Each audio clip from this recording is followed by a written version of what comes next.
Jaya Radha Madhava Kunja Bihari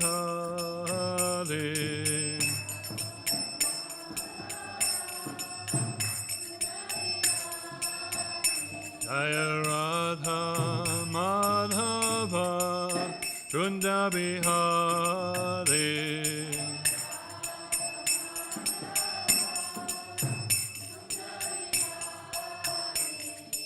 Gopi Jana Vallabha Girivanadhari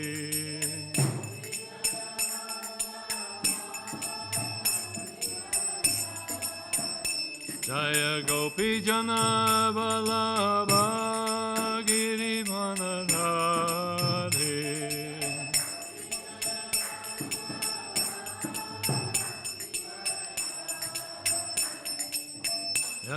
Yashodanandana Braja Jana Ranjana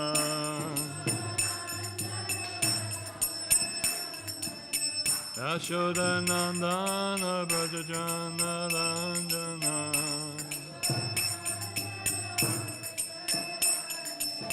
Yamuna Tira Vanachari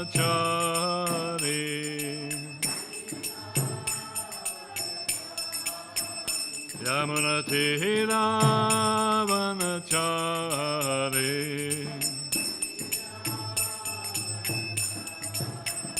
Jaya Radha Madhava Kunja Bihari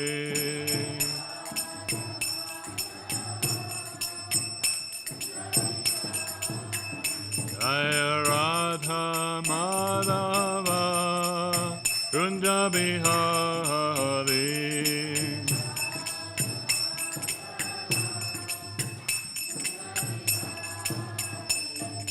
Gopi Jana Vallabha Girivanadhari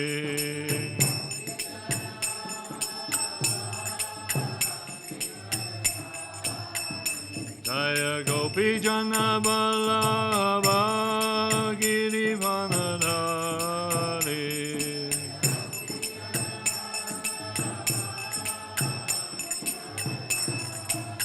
Yashodanandana Braja Jana Ranjana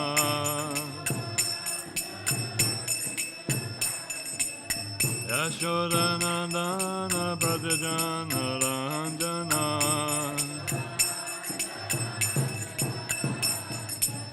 Yamuna Tira Vanachari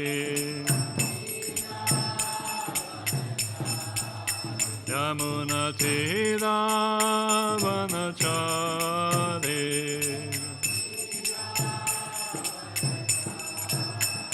Jaya Radha Madhava Kunja Bihari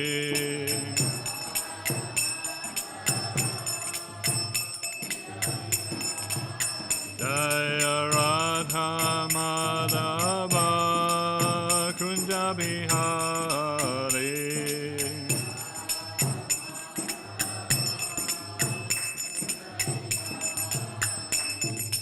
Hare Krishna Krishna Krishna Hare Hare Hare Rama Hare Rama Rama Rama Hare Hare Hare Krishna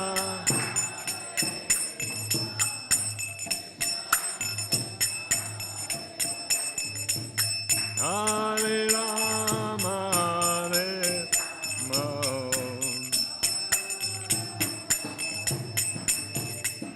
Hare Krishna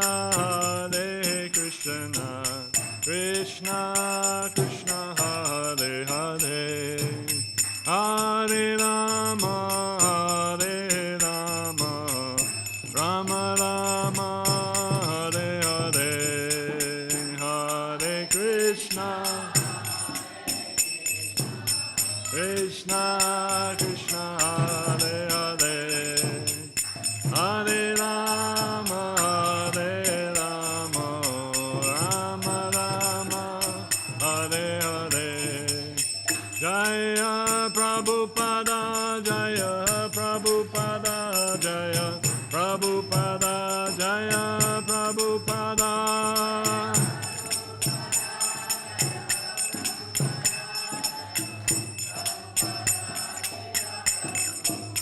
Jaya Guru Deva, Jaya Guru Deva, Jaya Guru Deva, Jaya Guru Deva.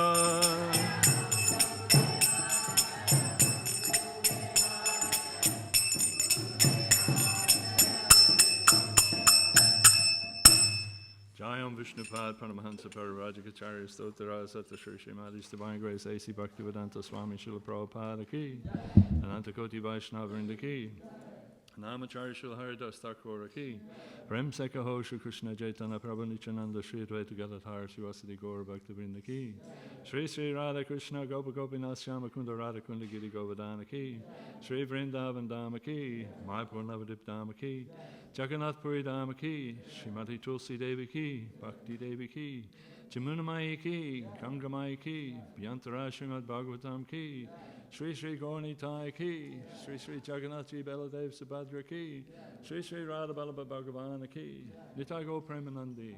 All glories to the assembled devotees. All glories to the assembled devotees. All glories to the assembled devotees. All glories to Shri Shri Guru and Gauranga. Om Namo Bhagavate Vasudevaya. Om Namo Bhagavate Vasudevaya. Om Namo Bhagavate Vasudevaya.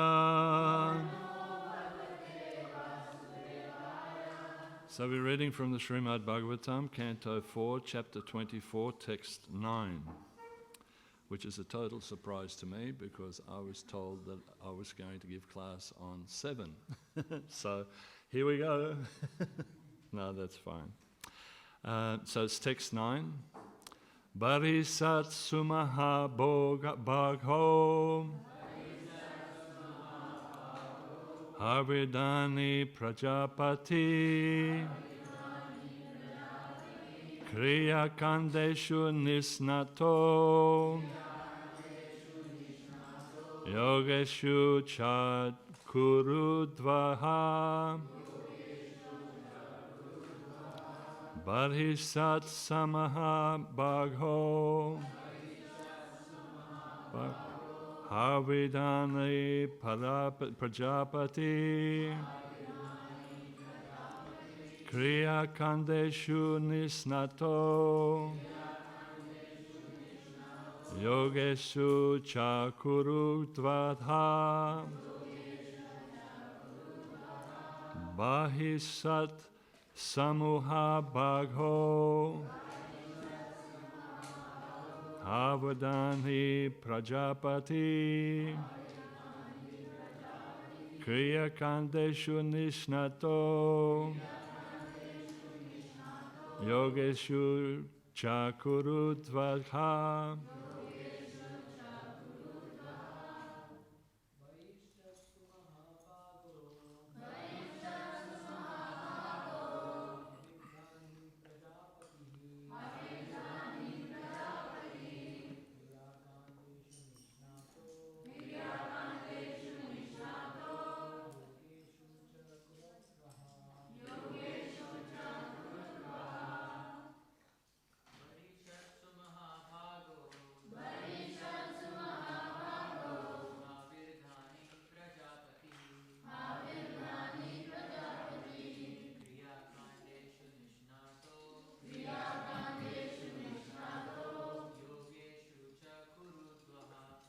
Yogeshu Chakurudvaha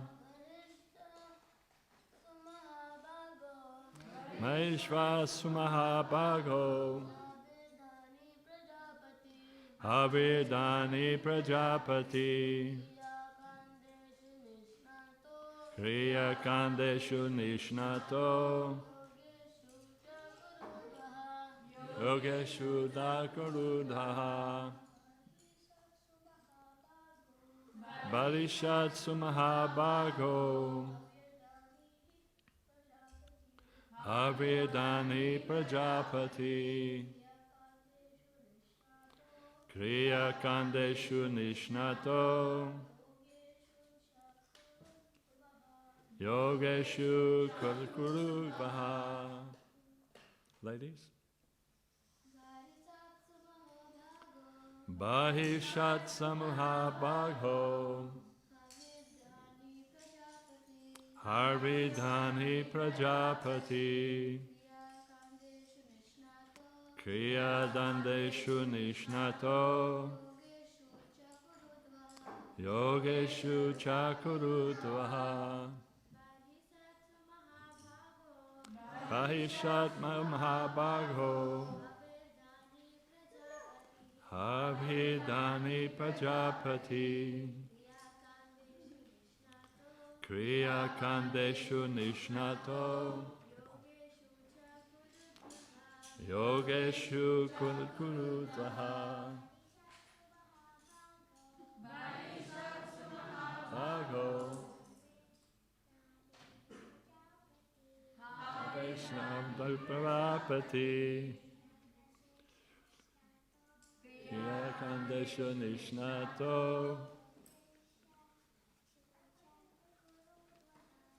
Yogeshu Chakarudvava. Any other ladies like to lead?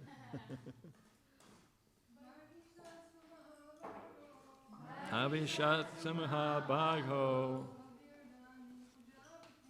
Havidani Prajapati Kriya Kandeshu Nishnato Yogeshu Kurudvaha. Actually,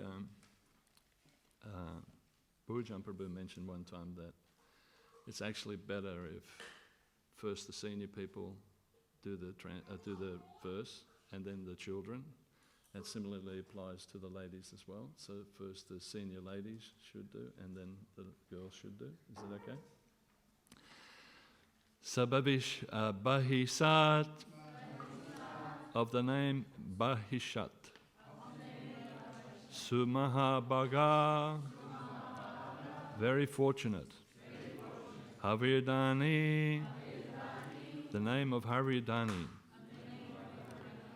Prajapati, the post of Prajapati. Kriya Kandeshu, in the matter of fruitive activities. Nishnata, being merged in. Yogeshu, in the mystic yoga practices. Cha, also. Kuru Udava, O best of the Kurus. Vidura. Translation, the great sage Maitreya continued, my dear Vidura, Havirdhana, a very powerful son named Bharishat, was very expert in performing various kinds of fruitive sacrifices, and he was also expert in the practice of mystic yoga. By his great qualifications, he became known as a Prajapati. Translation responsibly, the great sage Maitreya continued, my dear Vidura, Havirdhana's very powerful son, named Bahishat, was very expert in performing various kinds of fruitive sacrifices. He was also expert in the practice of mystic yoga. By his great qualifications, he became known as the Prajapati. Purport by His Divine Grace Srila Prabhupada.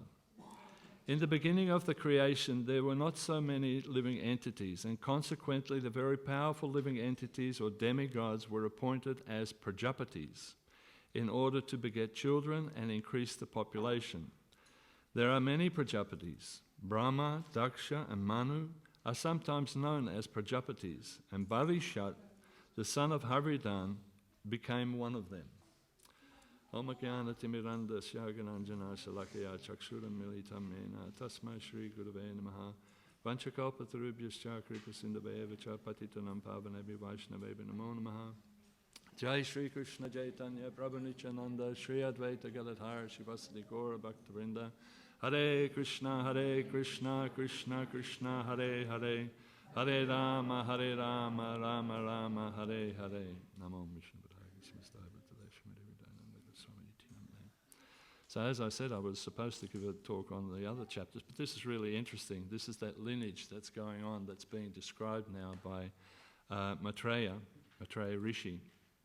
Prior to that, we heard the pastimes of Maharaj Antardana, the disappearing king. And he was also expert in these different performance of sacrifices that was mentioned before, how Aniruddha was explaining yesterday in yesterday's class, how he was fed up with doing the different duties that were incumbent upon a king. And so he gave it up and he retired and became a great devotee of the Lord. He was a great devotee of the Lord. Consequently, then we heard of the son of Maharaj Antardana. What's up?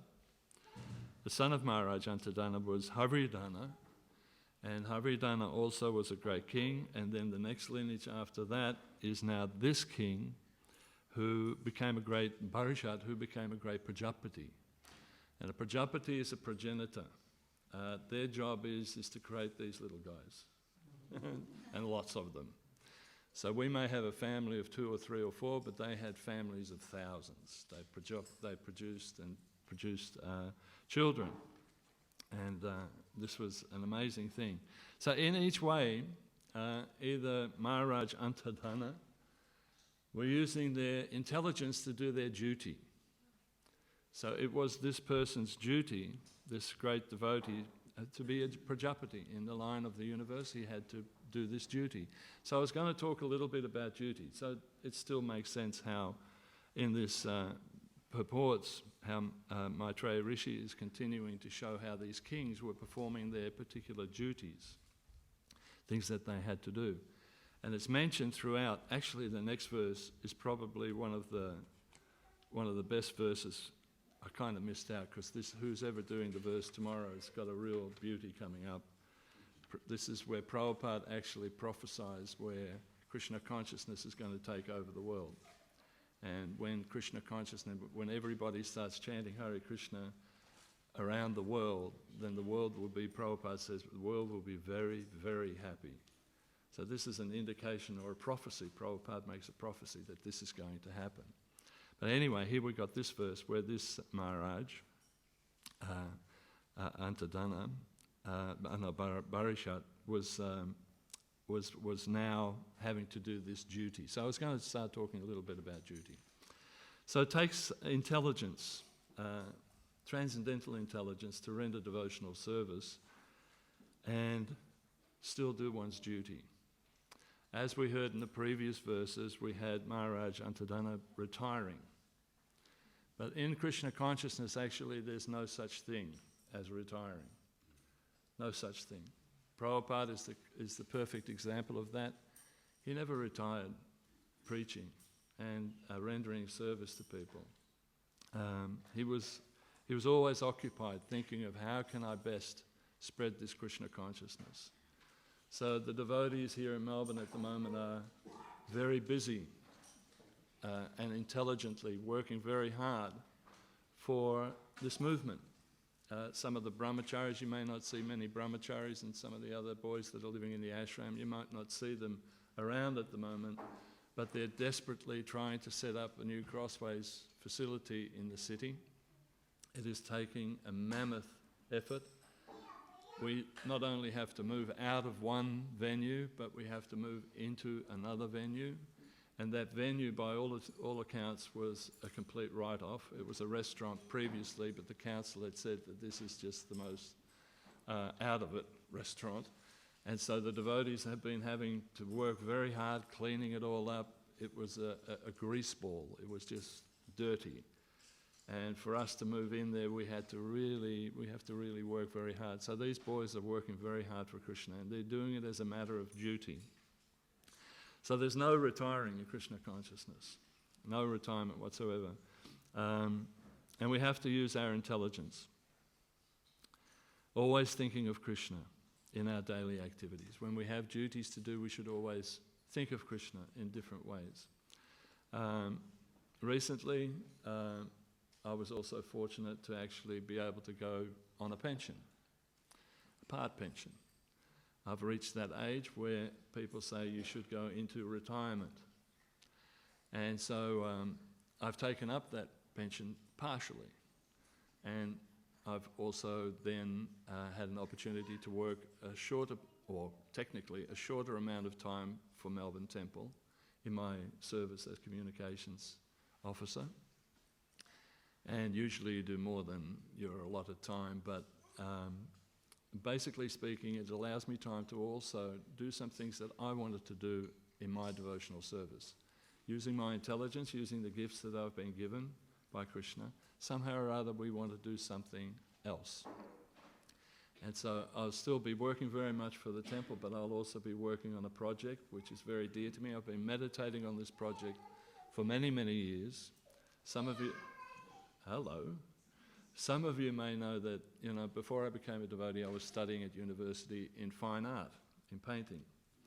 So utilizing my skills in that, over the years I've been wanting to do an exhibition. So now is the time for me to be able to do something like that. So in front of the deities and in front of the Vaishnavas, I'm making a commitment that I want to develop an exhibition, 18 paintings depicting the Bhagavad Gita in a contemporary way. And having that exhibition traveling around and being able to preach from those paintings. So this is, again, and retirement for a devotee is just a word that we don't recognize at all. Generally, if you talk to a materialist, and you say, oh, I'm retiring, they say, oh, great, that means I can play lawn bowls, and I can sit and watch movies, and I can do, but that's not for us. We're constantly thinking, even though our bodies may not be as strong as they used to be, we still very much want to be engaged in service to the Lord. So this is right up to the end. Prabhupada was a perfect example of that, of how right to the very end, the last breath, he was still translating the Śrīmad Bhāgavatam. Right to the last breath. So this is encouraging, it's enthusing for us, and we do this in different ways. So Prabhupada, there's a quote from Prabhupada that I wanted to give. The occupational activities of a man or woman performs according to his own position are only useless labor if they do not provide attraction for the message of the personality of Godhead. So in whatever we do, whatever occupation we have to put Krishna first. We have to somehow or other incorporate Krishna. So retirement in Krishna consciousness, there's no such thing. Krishna consciousness is actually a family business. We are all family, actually. When a person joins this Krishna consciousness movement, there's a different relationship that happens. You may have your work colleagues and so on and so forth, but you always remain a little distant from work colleagues. But when one joins the Hare Krishna movement, people become so close to you that they're like family members. And it's really... She's a real little girl. God, she's grown up so quickly. So it becomes like a family, and this is a family business that we inherit. So as one person steps down or does something else, somebody else takes over. And so it goes on. This is what happens. So in retirement, sometimes we have the opportunity to travel to holy places, to visit holy places. And just recently, I've been so enthused, and I recommend it wholeheartedly to everybody.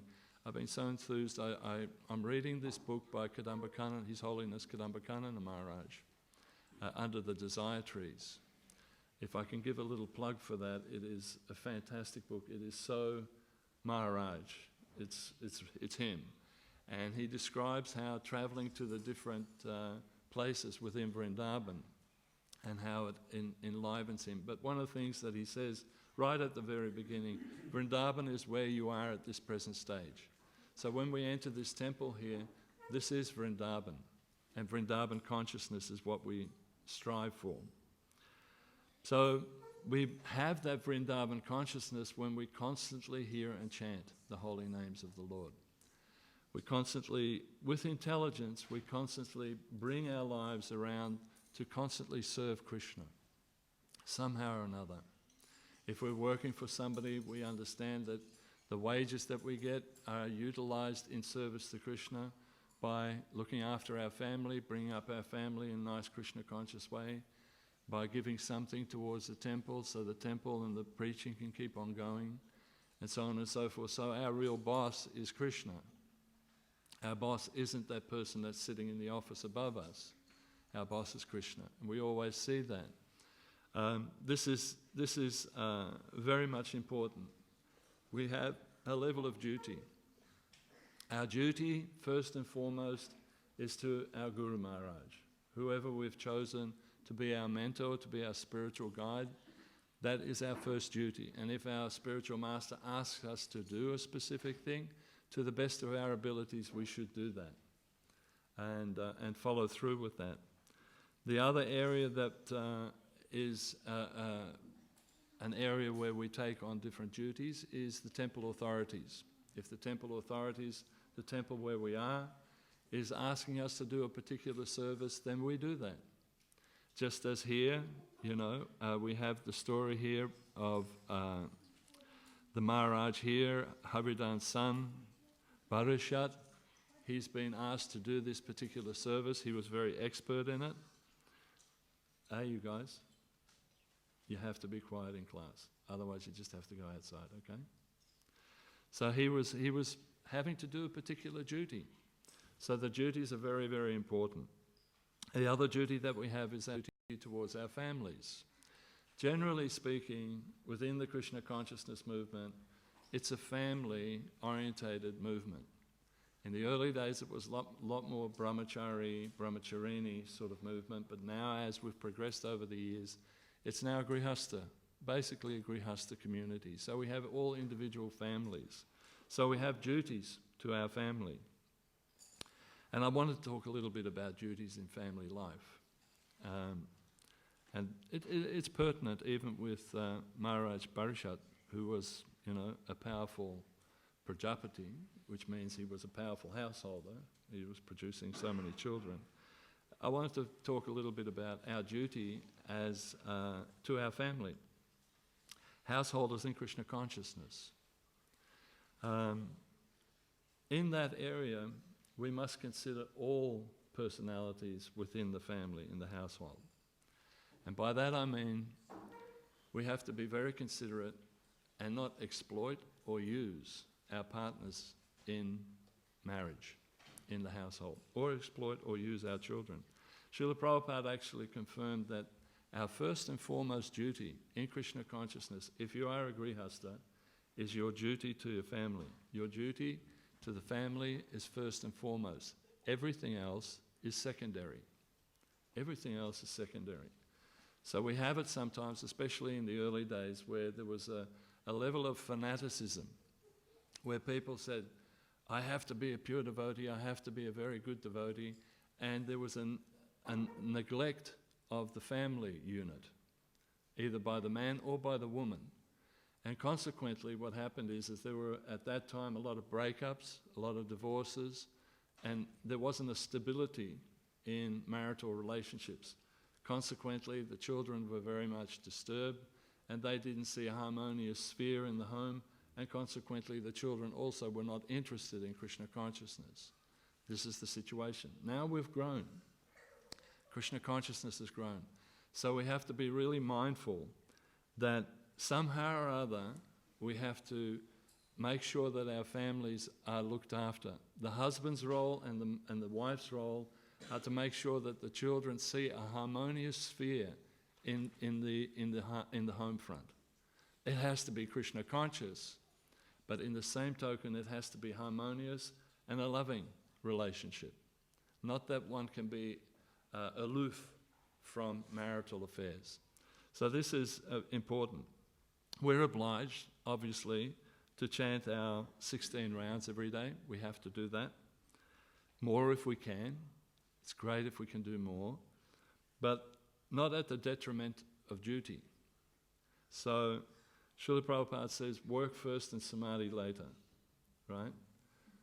So this is in effect, he's given the minimum amount that we need to go back home, back to Godhead. Chanting 16 rounds with attention every single day is enough. If we want to chant more and we have the opportunity to chant more, we should. But he was saying work first, samadhi later. So that work first means that you have your children and your family and your colleagues and everything to work with. Stories from the past were really, people were sometimes very enthusiastic to chant even more rounds than they needed to, with the detriment to other people. We had instances where, people would be asked to do a particular service, and the person would say, "I'm sorry, Prabhu, but I'm chanting 30 rounds today. I've made a commitment to chant 30 rounds." But we would say, "Now listen, Prabhu, we have to do this work. We can't survive unless we all put in." If everybody said, "Well, we want to chant 30 rounds," what would happen? So the thing is that we have to see and follow the instructions of our spiritual master and just chant the amount that we need. And then when there is an opportunity, some relaxation time that we can chant extra, so be it. On the other hand, that by working for Krishna on the order of the spiritual master, even if there's some neglect of personal sadhana, hearing and chanting, some people say success in spiritual life is assured. So we have the situation sometimes where people, like say for example, the boys are currently working at Crossways and they're working so very, very hard. Some may say, "Well, I'm working so very hard, I just didn't have time to chant my rounds." That's not right either. When we say work first, samadhi later, I'm being engaged so much that I can't fulfill my commitment to chant 16 rounds. I've got so much on my plate today, Prabhu. I've had to work so hard at the office, I can't chant. And I'm sure that Krishna is merciful and he understands that I would have done it if I could, but I can't. That's not also what Prabhupada meant about work now, samadhi later. We have to be really mindful and understand that we've made a promise to the spiritual master, to Krishna, that we will chant these 16 rounds on a daily basis. So we diligently have to do as best we can. Now when Prabhupada says work first, samadhi later, he meant, we do our obligation of chanting 16 rounds, we chant our gayatris, we do what's necessary, but then the duty comes in as well. We work hard for Krishna. But we don't miss out on chanting our rounds. We also have to work hard at chanting our rounds.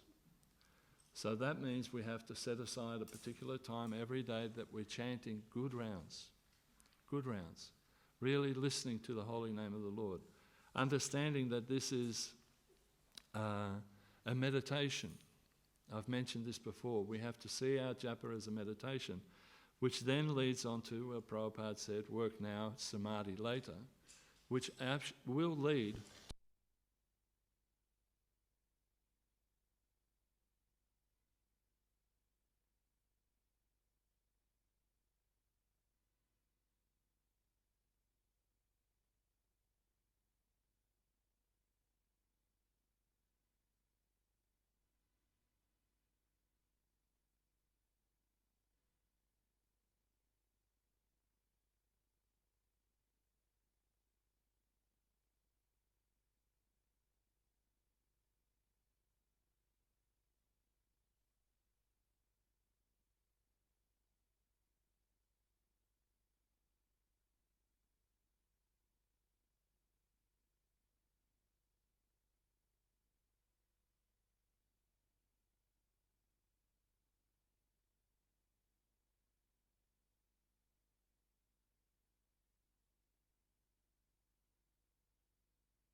Hare Krishna.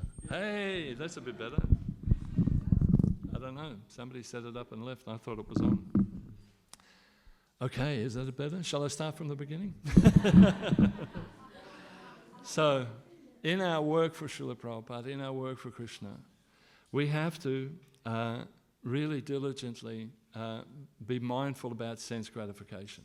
Sense gratification is out there. And when sense gratification means basically selfishness. I want this for me. I want to do something for myself. I want to gratify my senses. Now we as devotees promise to remove ourselves from sense gratification. We don't want to be part of sense gratification. Just as it was mentioned yesterday. But there's a difference actually, I have to mention. Yes, we avoid sense gratification, but we still need sense satisfaction. We're in this material body. We're in this material world. We need sense gratification, sense satisfaction. We don't need gratification. It was interesting that Aniruddha Prabhu yesterday was mentioning about the cold showers. Was anybody here yesterday in class? Yes. Right. And he was mentioning how in the early days we used to have cold showers here. And he would go home and have a warm shower, and the only way he would come to the temple is if they made arrangements to have a warm shower. That's in a sense, sense satisfaction for him to do his service. So this carries on as well, and Rameshwara was very intelligent. He could see, actually, it was Hari Sori Prabhu who was the first one who said, no, they've got to have cold showers, that's austerity. So then Rameshwara said, well, you're never going to keep people if you're going to have cold showers. You know, people need a nice warm shower, and, you know. So they made that arrangement for sense satisfaction. So in another way, there are some satisfactions we need in our daily life. We can eat gruel every day. We could eat like a tasteless khichdi every day, but we would soon become very bored with that. So we need really yummy prasadam on a regular basis, sense satisfaction. When we have yummy prasadam, guess what? People come to the temple, people come to Crossways, people come to Gopals. You know, I meet so many people on a regular basis, day in, day out, people of all different walks of life through interfaith, and you ask them, do you know anything about the Hare Krishna movement? Oh yes, we go to Gopals. Did you like Gopals? Oh, we love Gopals. Another lady I recently met, she's an older lady now, but she said, during my student years, we would go to Crossways all the time. And I always loved Crossways. And I used to take my children to Crossways, and my children would always, oh, do we have to go?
What was Krishna doing? But it's amazing when it happens, isn't it? All of a sudden, my God, there's Krishna in my dream. What was your dream? Can you remember? Yeah, but it was really nice, right? You woke up and you think, wow, I remember Krishna came in my dream. So if you had a really hard bed and you couldn't sleep properly, you wouldn't think of Krishna, you wouldn't dream of Krishna. So we need a nice comfy bed. Simple thing. Sense satisfaction. Those are the things that we need. We need to play, just like the kids here were playing. We need a level of play sometimes in our lives. We can't be just rules and regulations and rigid all the time. There are sometimes we need a little frivolity in our life, and it can be a Krishna-conscious frivolity. We can play a game with one another. There's nothing wrong with that. You maintain a Krishna consciousness. You can have a nice kirtan going in the back. I know sometimes we go to our friend's place and we play table tennis. Just that interaction. Lord Krishna used to play chess with the Pandavas. They used to play chess together. We used to play card games with our kids, and if somebody lost, they would have to give something to another person, a little bit of prasadam to someone else. You can make anything Krishna conscious. Any game you can make in Krishna conscious. But there has to be some fun in our lives. We have to have humor. You have to have laughter. We used to do these plays back in the early years. Some of you have seen them. We're hoping that we're going to put them on YouTube very soon. But they were fun plays. But and it was fun at the actual play, and people used to fall off their chairs in laughter because they were Krishna conscious plays that were funny. Even our guru at that stage, he thought it was so funny. He was sitting on an asana. At that stage, our spiritual master used to have an asana sitting up, and the temple president would be sitting, and we used to do the play, and they laughed so much that they rolled off their chairs. And we from the stage, we saw that this was happening, and we were pleasing our senior devotees, our mentors, our leaders, with happiness. We need to laugh. Devotees need to laugh. You can't be too serious all the time. We need to laugh. We have to have humor. So we used to do these plays that were really fun to do. It was fun even more so than it was fun more doing the rehearsals with the other devotees than it was to actually do the actual production. Like, the first time we did a play called Hansel and Gretel, and we dressed up Korma as a nun, and he looked so good as a nun. He had his big face, and then it was like encaptured in this nun's habit. And when we saw it for the first time, we rolled around in laughter, seeing him look like that. Or another one was that we convinced Aniruddha Prabhu to dress up in drag, to dress up as a woman, a Spanish dancer, right? So we got the outfit for him, and he dressed him up, and he had Spanish hair and a flower, and he had to dance like in a Spanish sort of way. Well, we cracked up. We just laughed so much, So it's good to laugh in Krishna consciousness. It's good to have friendships in Krishna consciousness. This is another thing. We need to socialize with one another. Go to each other places, visit each other, socialize with one another, have relationships, have solid relationships, help each other out. When there's difficulties, be the listening person in confidence. Hear their different difficulties and help them out if you can. We need to be loved and we need to love. We can't be islands. There was that song by Simon and Garfunkel back in the 70s, I am a rock, I am an island. That's not a devotee. You remember that song? That's not a devotee. A devotee is giving, is loving, is compassionate. That should be there within our friendships. It should be there within the families. Our children want to see a loving relationship between husband and wife. Not that we're stoic sort of people and people are just like, no, we're Krishna conscious. We don't touch, we don't hold hands, we don't do anything. That's not Krishna consciousness. Krishna consciousness means that you interact with one another lovingly. And so then the children see, oh, mum and dad love each other. Mum and dad share Krishna consciousness in a loving relationship together. I want that in my life because it's an innate need in all of us to love and be loved. And if our children don't see that in our relationships with our partners, then they start to feel, this is not for me. Because they don't see the example of the mother and father. So we need to have friendships. We need to have loves in our life. And ultimately we know Krishna is the supreme person. And we have to work hard at that, to make Krishna the sole direction in our life. But in the same token, we have to be mindful in other things as well.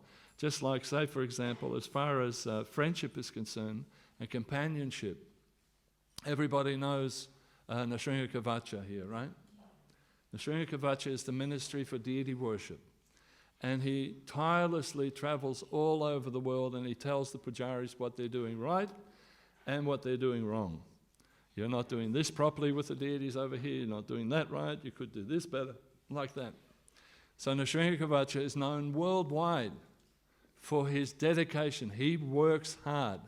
He works hard for Krishna. So recently, while he was in London, he felt a little pain in his tummy and he felt dizzy.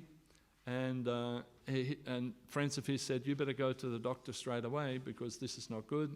He went to the doctor and they found out he had a huge tumor in his stomach, which needed to be looked at straight away. It was so Krishna's arrangement. If he would have waited one more day, he would have been on a plane to Australia back with this tumor, and if that would have happened then, he would have died on the plane. So somehow or other Krishna made the arrangements that the doctors were there to help him in London and all that kind of stuff. And then they looked after him really well, the temple authorities looked after him. But because it was a private medical condition, private practice, the doctors had to look after him that were in a private practice. It was going to cost something like in the vicinity of £10,000 for him to have the operation to, number one, remove the tumour and to have it diagnosed whether it's benign or malignant. So anyway, he said, well, what can I do? So his Guru Maharaj said, don't worry about anything, we'll straight away put it on Facebook and we do a crowdfunding for him. And same here, Jad Bharat and the temple authorities also straight away, because he was a Melbourne devotee. He joined up here in Melbourne. You know, Nrsimhakavacha was, we have so many great devotees that have sprung from Melbourne Temple. Did you know that? So many great devotees. People that have opened up temples in Jaipur, people that are the CEO of the Vedic Planetarium in Mayapur, Sadbhush Prabhu, Melbourne devotee. So Nrsimhakavacha, who's the minister for the whole of the world about deity worship, probably the most important service, looking after the deities, straight away his Guru Maharaj said, don't worry about it, we'll raise the funds. Within 24 hours, £10,000 was raised for his medical needs. And the letters of support, I spoke to him on the phone the other day, and the letters of support that he got, he said, I can't believe the love and the goodwill and compassion that devotees have got for me. He said, I had no idea. I didn't know people thought of me that way. But when the chips are down, the devotees actually express, because we're a family. If something happens to a family member, we straight away go for that and look after them. You know, so he was astounded. He was just completely amazed how much love there was for him. Just an aside for that, he was telling me, because, okay, he's the minister of deity worship, right? So this specialist, this surgeon that's going to do the surgery for him, guess what his name is? His name is Krishna Murti. Krishna is a joker. He likes to have a little joke every now and again. You know, he just told Nrsimhakavacha, yeah, the surgeon that's going to operate on you, his name is Krishna Murti. So Krishna is right there, you know, right there. So it's really interesting. So we're still in these material bodies, and there's a need for a level of self-satisfaction. But that can be achieved in the realm of Krishna consciousness. When we're Krishna consciousness, we can achieve that. So again, Prabhupada says this quote, one should discharge one's duty on Krishna's behalf, and all other actions will be saturated in Krishna's thought. The highest pattern of trance is spiritual realization. So don't be too hung up about material world. If you see it in the eyes of a Krishna conscious person, you can enjoy different aspects of the material world. You know, it's not that when you go to a beautiful landscape or a beautiful garden or something that we say, oh, this is all Maya. Don't say that. Instead say, isn't Krishna wonderful? How he's created this beautiful creation. Isn't Krishna amazing? Just look at those beautiful trees. Look at this. You know, when we travel, we don't just sit in our hotel room and chant. Go and see Krishna's creation. You know, that doesn't mean that we have to go to the negative places, but go to the positive, creative places. Recently, when Bhakti and I were in Europe, you know, we visited so many beautiful places. Similarly, Aniruddha and Achincharupa just came back from seeing different places in Europe. You know, they're astounding how old buildings were built. Just amazing how people have used their intelligence to build beautiful cathedrals for Krishna. You know, how people have built these wonderful gardens, how beautiful nature is as far as the beautiful hills, and so many things. If we're blind to those things, we're blind to Krishna's being everywhere. Krishna's in everything. And you have enjoyment for that. When you see a beautiful thing, it enlivens you.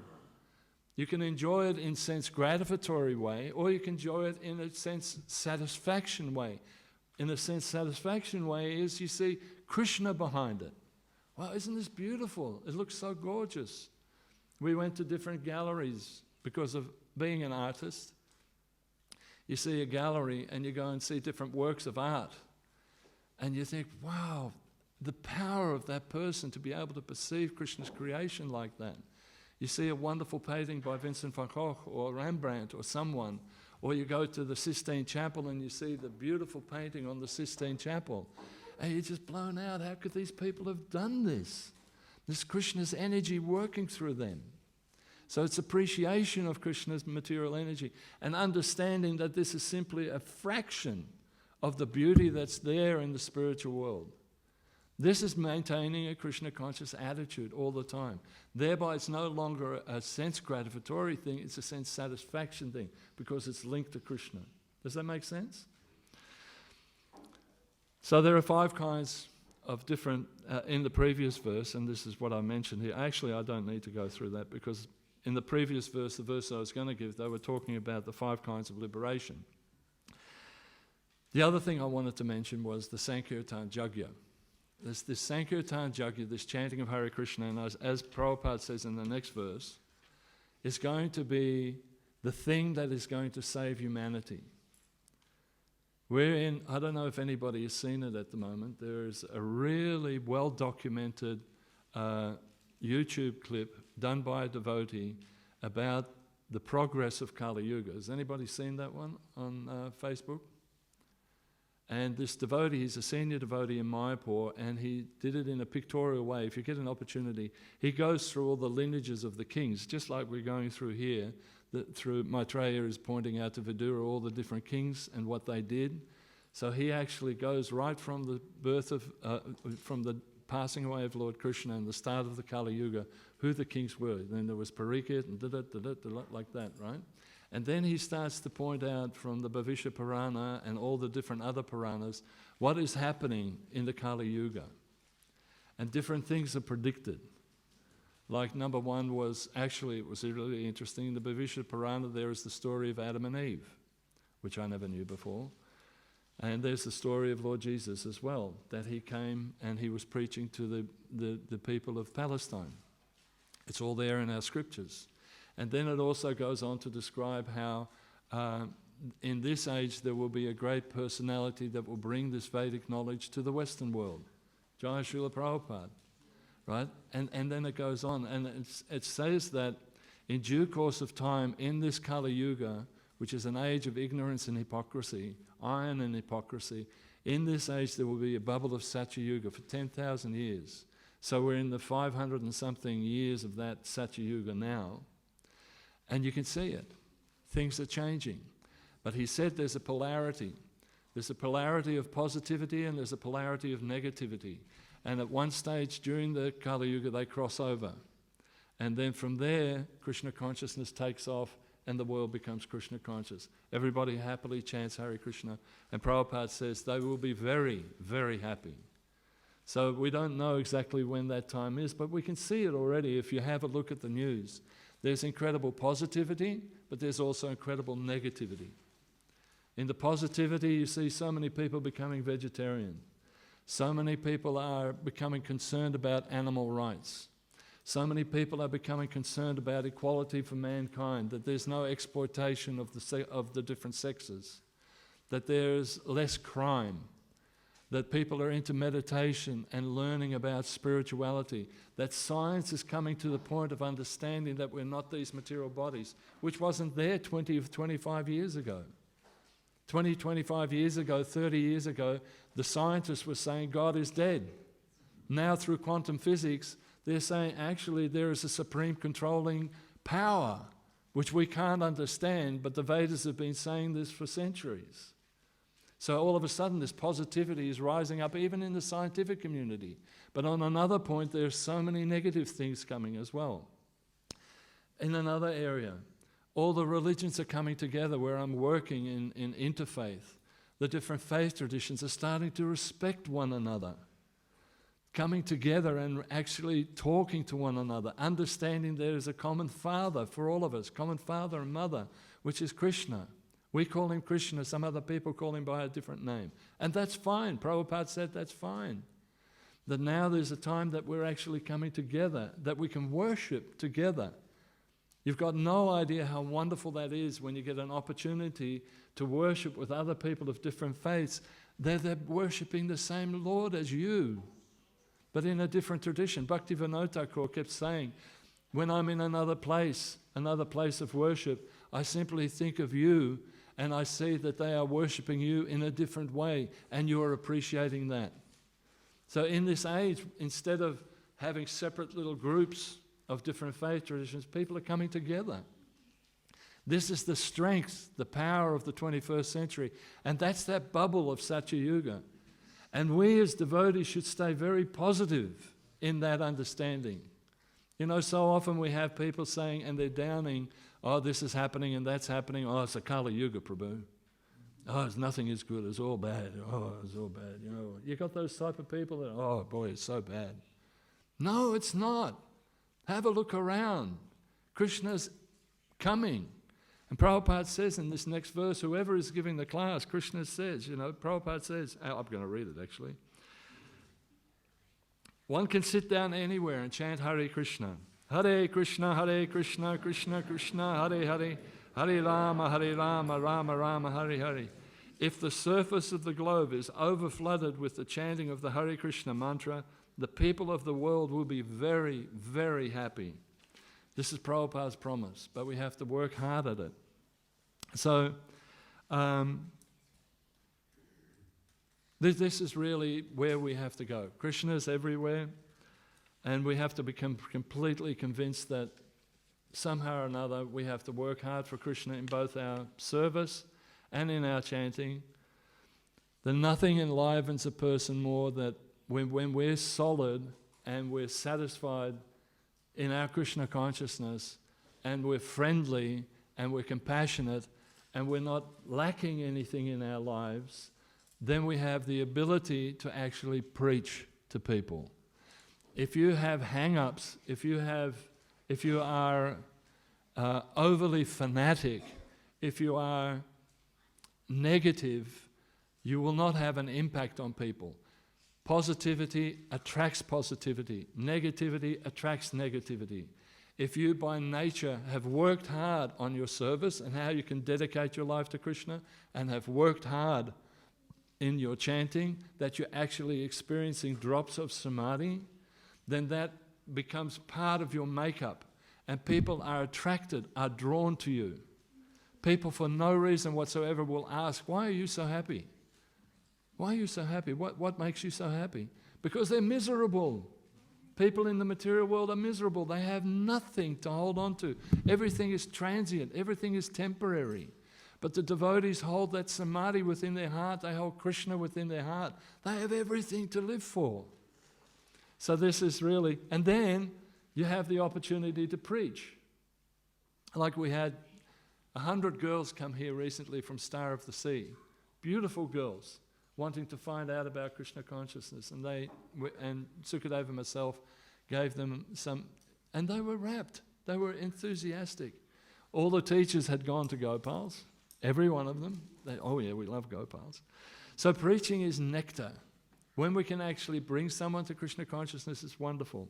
I have to tell you one story that's happened to me recently in my spiritual care provision, my chaplaincy work.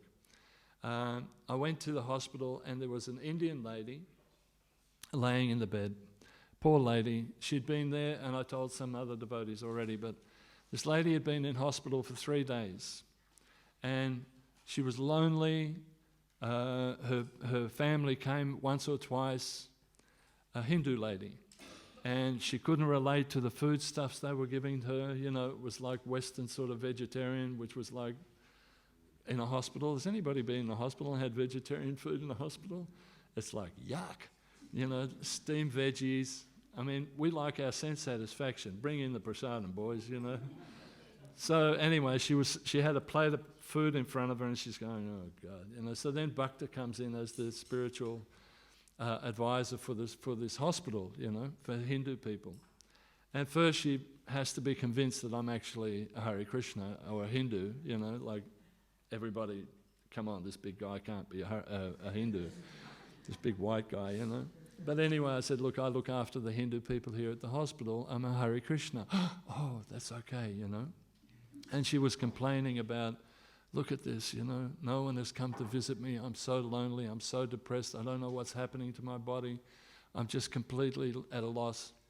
And in my bag, whenever I meet someone or I do a presentation to a patient in a hospital, I give them a Bhagavad Gita. So I said, well, I've got something for you. What was her name? Anyway, let's say Devi. I've got something for you, Devi. I bought this for you. And she looked at it and she saw that it was the Bhagavad Gita and she says, Krishna's come. And she started crying. Krishna's come. And she put the book to her head and she kissed it. And she was just in complete ecstasy that Krishna had come. Now I'm not lonely anymore. Krishna's here. This is the power of a devotee to bring that peace to a person. It's absolutely amazing. And so this woman was just elated that we could do this preaching. And she then was at ease, you know, that everything would be okay because Krishna's here now. So this potency is there. For those of us that are going to be doing chaplaincy, Dhruva, you're in for the treat of your life. This is just such a wonderful... And what happens to you is, then you start to... these are the drops of samadhi. Then you start to realize, my God, Krishna is there. And I've brought Krishna to this individual. And then it wells up in you. Then there was another gentleman, and I'd been, again, same thing, you can't be a Hare, you can't be a Hindu. This man couldn't even speak English, not much. And I tried to give him a Bhagavad Gita. I don't speak, you know. I said, well, look, I'll leave it here for you. And I sat with him, and I did some prayers for him, and I sprayed him with some Ganges water, and, you know, and I didn't think that he was appreciative. But he was in the hospital, he had some illness, and he'd been in there for 3 weeks. So every week I would go and see him. How are you today, Mr. Agarwal? Mr. Agarwal, how are you today? Oh, no, you're all good, you know. And I would just be with him for a little bit. Then he got moved into palliative care, and the message came the other day, Bhakta, he's asking for you now. Because he was dying, he's in palliative care. And I missed out on it. I was too late. I went to the hospital to see him, and he'd passed away. But the point was, he was thinking about a devotee, the messenger of Krishna. It's not me, it's the message that I was bringing. It was Krishna. And my work is to bring that message to people in those conditions. So all of us have that opportunity to work hard for Krishna. And there are so many examples in our lives, you know, and so many examples in the Bhagavatam, like these great souls. This great soul here, you know, Barishat, he had the duty of creating children. Man, I mean, we have 2 kids and it was like, what the? You know? And he's going to have to produce so many children, you know, to repopulate the earth. So it's amazing. So as it's mentioned in Bhagavad Gita, if you are situated in transcendental position, in that samadhi, you have no demand and you're not disturbed even by the greatest difficulties. If we work hard and we work hard, samadhi later, working hard on our devotional career, we will have no problem in our lives. The greatest problem that will come, we'll have support from everyone. Just look at the Srinkavaccha Prabhu. The difficulty came, straight away the devotees were there for him. Be understanding, we are a family, we work together. And as a family we got different festivities, you know. And the greatest festivity that's coming up is Janmashtami. And so we are all coming together to really, hopefully, by Krishna's arrangement, we will have the Premier of Victoria coming this year. We're trying very hard, we're making all the different arrangements to see if the Premier can come. He's the leader of this state. Let's inculcate and influence him in Krishna consciousness. Yesterday I went to see the first Hindu Member of Parliament here in Victoria. Very lovely lady, Kaushalya. And had a 3/4 of an hour meeting with her about how we can help the devotees, how we can help the community in to spiritualize. She's a very spiritual lady. So everything is moving in a proper direction, you know. So we have to work hard. I'll finish up by telling a little story that Prabhupada relates. There was a saintly personality sitting in complete samadhi in a cave in the Himalayas. And he was just blissfully there. And you remember Alexander the Great, he invaded India? Well, he came across this saintly person who was just sitting there, and he was so astounded. Here was a person who had no clothes, he had just copans on, sitting in a cave, you know, but he was completely, and Alexander the Great said, can I do something for you? Thinking that this person was like, you know, needing something. And the sage turned around to him and said, yeah, you can move a little bit, you're casting a shadow on me. Is that all I can do for you? I don't need anything else. So when we have Krishna in our heart, we don't need anything else. But we have to work at it. So work first, samadhi later. Okay? That's Prabhupada's guarantee. Work first and foremost on our duties to both our family, our temple authorities, and our guru. Follow our duty diligently. Don't overdo it in that it compromises our chanting. Have our duty to our 16 rounds every day. Make those rounds a meditation. Find that nectar. Find the samadhi in that chanting. And you will head towards the most wonderful life. Prabhupada says, you will be very, very happy. A happiness that is incomparable. I'll finish here. Prabhu, any comments or questions? Yes, Prabhu. First of all, thank you very much for the very interesting. Thank you, Prabhu. Haribol. We have got latest about nursing Kavacham. Krishnamurti is operating. The tumor is not in the stomach, it's outside, between stomach and liver. Ah. And they are making 4 holes. Yeah. Yep. 1 large hole to remove the tumor, and 3 holes to see the surrounding area. Yep. And they are sending it for biopsy. And then you will know exactly what is situation. You had the operation yesterday, right? Yeah. Yep. So this is one thing we have got related. All our prayers should go out to him, okay? He's in very good hands. Yeah. He's operating. Yeah. He's an excellent surgeon. Krishna's operating. I got 2 questions also. Yes, Prabhu. Yep. One is the transcendental, you were saying transcendental senses. If you want to tell us something about it. And second thing is why we are not doing those plays. I've retired. I'm a pensioner. Now you've got some time. No, there's some younger men. Yeah, well, actually, you're right. Transcendental senses. You know, we have senses that only are reserved in spiritual world. We take prasadam in the spiritual world. We hear kirtan, hearing, smelling, everything, and in a small amount, when everything is offered to Krishna, we are experiencing that. So, as Kadambakana Maharaj says, you can bring Vrindavan right here, right now, and if you're in samadhi, that will be the case. You use your transcendental senses then. Yeah. But as far as the plays, we're going to definitely we're going to put them. They're still funny.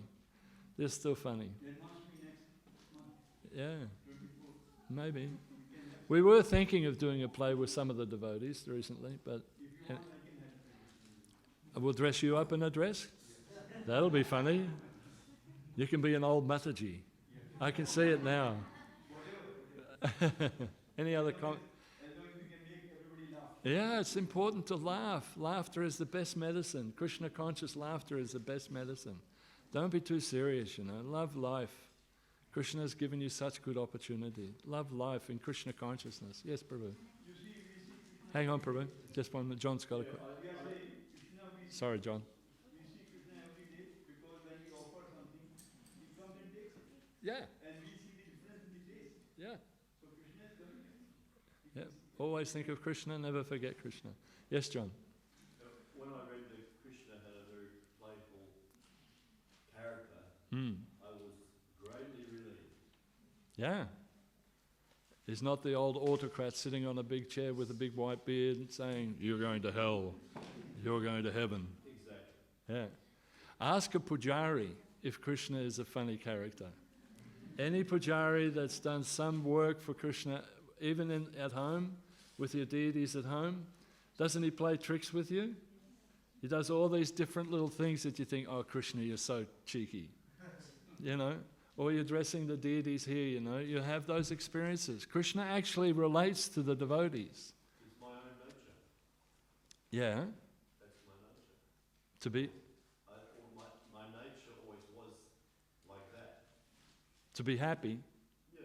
Yeah. To be playful And you're part of Krishna. We're part and parcel of Krishna, simultaneously one with and different from. So interrelate. So Krishna is fun. When you read Krishna's pastimes, you know, when he steals the gopis' dresses, I mean, he's so cheeky. You know, he's so much fun, and they're sitting up in the chair laughing, you know, all the cowherd boys. It's fun. Krishna consciousness is fun. It's not dour, it's not, you know, it's fun. We've got to have fun in Krishna consciousness. That makes it really interesting, and people will come in their droves. When they see how happy the devotees are on Harinam and on Kirtan, actually, you know, I was listening to a lecture by Srila Prabhupada, Nectar of Devotion series. If anybody really wants to hear some wonderful lectures by Srila Prabhupada, the series of lectures where Prabhupada was giving the Nectar of Devotion summaries in Vrindavan in the 70s. And there was one where Prabhupada was saying that actually we chant this Hare Krishna mantra for everyone. For the animals, for the trees, for the insects, for everything, for the microbes, everything. And so that's why we in the Hare Krishna movement chant loudly. So when we're in the car park of the Westgate Bridge, we wind down the windows and let them hear a bit of the holy name as well, you know, so. Anyway, Prabhu, thank you very much. Srila Prabhupada ki.